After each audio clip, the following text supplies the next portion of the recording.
प्रिय छात्रों, आप सभी का बहुत बहुत स्वागत है आपके अपने चैनल एनसीईआरटी मैथ्स पर।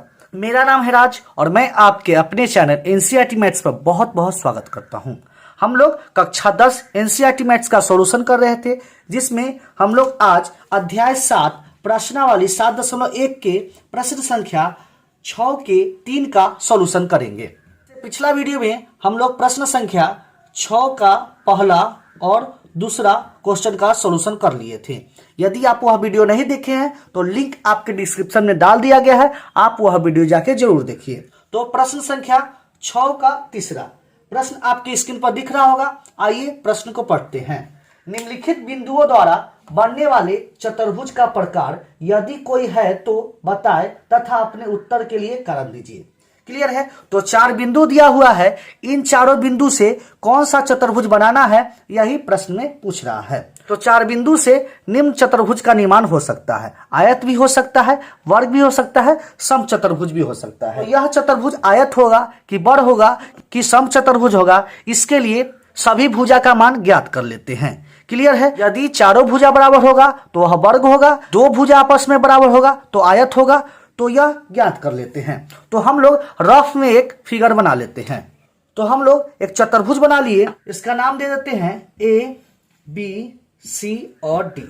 ए का निर्देशांक कितना है 4,5, बी का कितना है 7,6, सी का 4,3 और डी का 1,2।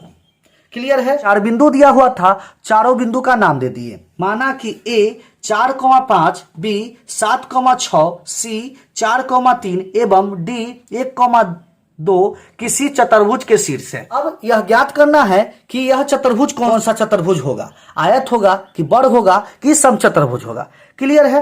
तो इसके लिए हम ए बी निकाल लेते हैं, बी सी निकाल लेते हैं, सी डी निकाल लेते हैं और ए डी निकाल लेते हैं। इससे ज्ञात हो जाएगा कि वह चतुर्भुज कौन सा चतुर्भुज है। तो ए बी के लिए x1 y1 x2 y2। Clear है? तो x1 इक्वल टू हो जाएगा 4, y1 equal to 5, x2 equal to 7 और y2 इक्वल टू 6। तो दूरी सूत्र से ए बी का मान निकाल लेते हैं।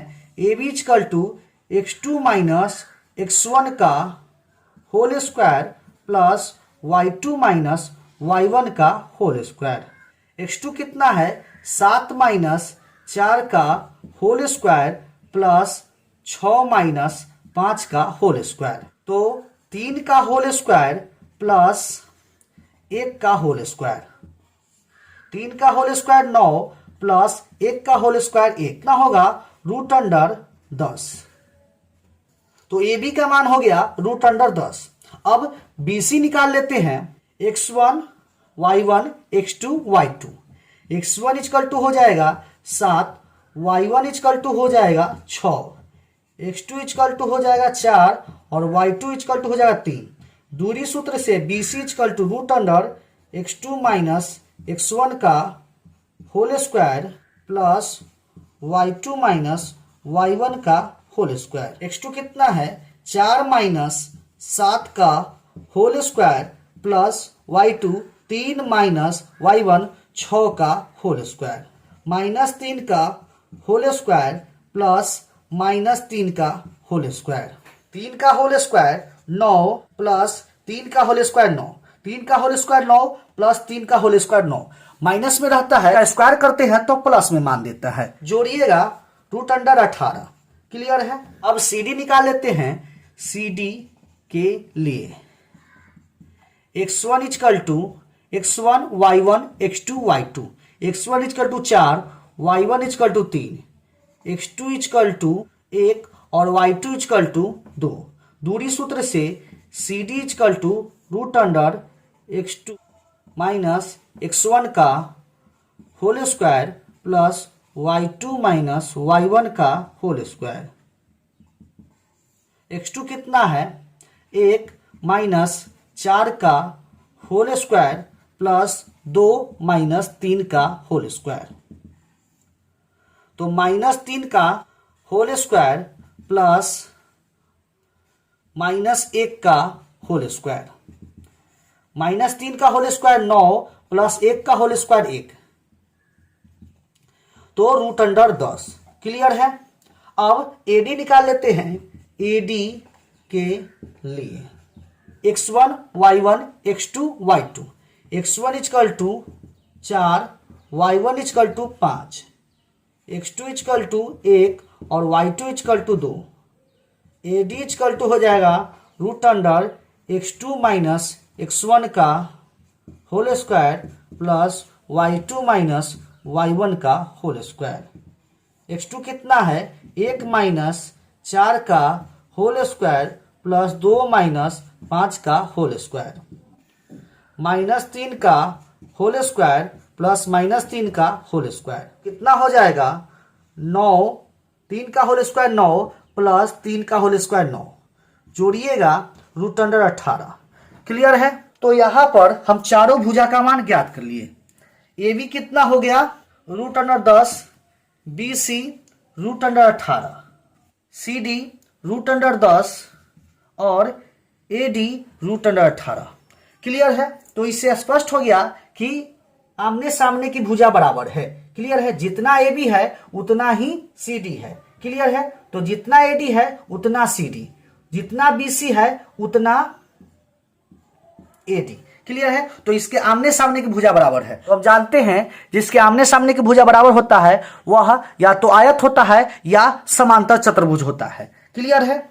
तो यह चतुर्भुज आयत है कि समांतर चतुर्भुज है, इसके लिए हम विकर्ण ज्ञात कर लेते हैं। हम जानते हैं कि आयत में विकर्ण बराबर होते हैं लेकिन समांतर चतुर्भुज में विकर्ण बराबर नहीं होते हैं। यदि विकर्ण बराबर आ गया तो वह आयत होगा, यदि विकर्ण बराबर नहीं आया तो वह समांतर चतुर्भुज होगा। तो इसके लिए विकर्ण का मान ज्ञात कर लेते हैं। क्लियर है।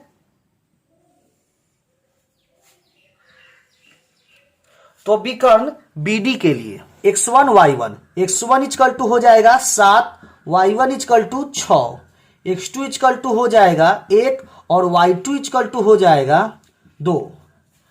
BD equal to root under x2 minus x1 का whole square plus y2 minus y1 का होल स्क्वायर। तो x2 1 माइनस 7 का होल स्क्वायर प्लस 2 माइनस 6 का होल स्क्वायर में से 7 घटेगा, माइनस 6 का होल स्क्वायर प्लस माइनस 4 का होल स्क्वायर। 6 का होल स्क्वायर 36 प्लस 4 का होल स्क्वायर 16, जोड़िएगा रूट अंडर 52। क्लियर है। अब AC निकाल लेते हैं विकर्ण AC के लिए। क्लियर है।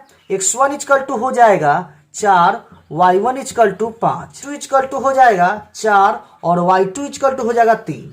AC equal to root under x2 minus x1 का whole square plus y2 minus y1 का होल स्क्वायर।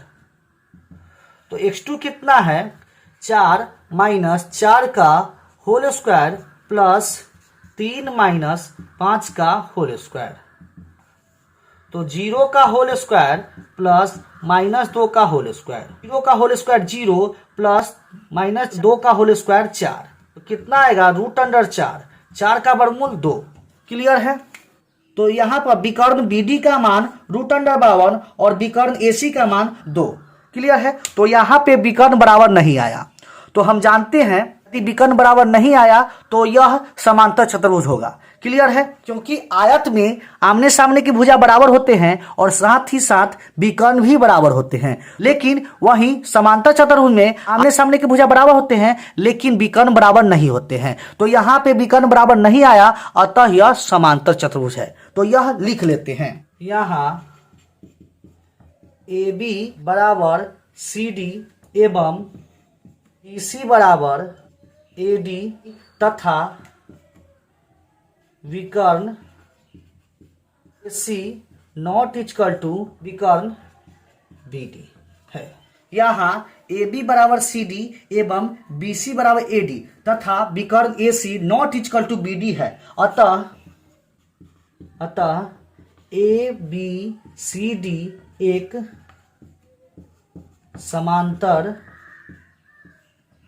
चतुर्भुज होगा। क्लियर है। तो ABCD एक समांतर चतुर्भुज होगा। तो यह क्वेश्चन यहाँ पर समाप्त होता है। उम्मीद करते हैं यह क्वेश्चन आपको जरूर समझ में आया होगा। क्वेश्चन समझ में आया है तो वीडियो को लाइक कर दे और ज़्यादा से ज़्यादा अपने दोस्तों के पास शेयर जरूर करें। मिलते हैं नेक्स्ट वीडियो में नए क्वेश्चन के साथ, तब तक के लिए धन्यवाद।